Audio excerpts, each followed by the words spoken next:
ৰাইজলৈ এটাই অনুৰোধ যাতে আমাৰ 2004 চনৰ পৰা আৰম্ভ হোৱা হোটেলখন আকৌ নতুনকৈ আৰম্ভ কৰিছোঁ তেওঁলোকক মানে আহিবলৈ মানে আমাৰ এপাক দেখা পালে আমি সুখী হ'ম মানে তেওঁলোক যাতে সুবিধা মানে আপোনাৰ ইয়াত AC আমাৰ ব্যৱস্থা ৰাখিছোঁ নন ACও আছে ACও আছে আৰু ইয়াত অসমীয়া খানা পাব ফাষ্ট ফুডৰ আইটেম ৰাখিম আমি তেনেকৈ আৰু ভাবিছোঁ আৰু লোকেশ্যন আমাৰ এইটো বৰগাং লাইন বজাৰ আপোনালোকে ইতিমধ্যে গম পাইছে যে আমাৰ স্থানীয় সন্মানীয় বিধায়ক দিগন্ত ঘান্তৰাদেৱক আমি অনুৰোধ জনাইছিলোঁ আৰু তেখেতে আমাৰ অনুৰোধ ৰক্ষা কৰি তেখেতে আজি আহি আমাৰ অনুষ্ঠানটি শুভোদ্বোধন কৰিলে আমি এই সুযোগতে তেখেতক আমাৰ গাংমুৰ পৰিয়ালৰ পৰা আমি তেখেতক ধন্যবাদ জনাইছোঁ। কেইটা বজাৰ পৰা কেইটালৈকে খোলা থাকিব? আমি সদ্যহতে ৰাতিপুৱা 6টা বজাৰ পৰা আমাৰ দোকান খোলা থাকিব। আমি আমাৰ কাৰ্যসূচী মতে ধৰক ব্ৰেকফাষ্ট লাঞ্চ ডিনাৰ থাকিব আৰু আমি 24 আৱাৰ্ছ খোলাৰ এটা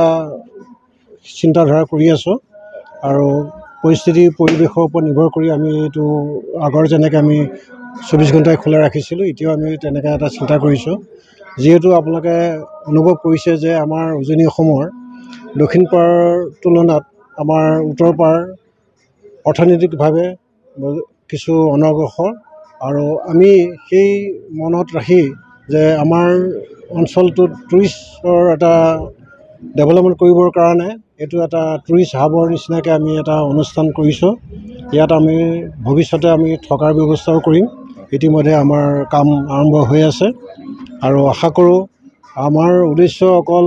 ব্যৱসায়ে নহয় ইয়াতো এটা সেৱা মনোমতি আমি মনত ৰাখিছোঁ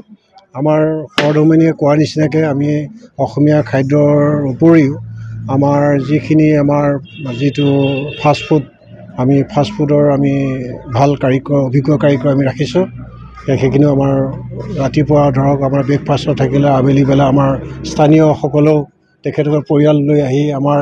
ইয়াত তেখেতলোকে আমাৰ খাদ্যৰ টেষ্ট কৰিব পাৰিব।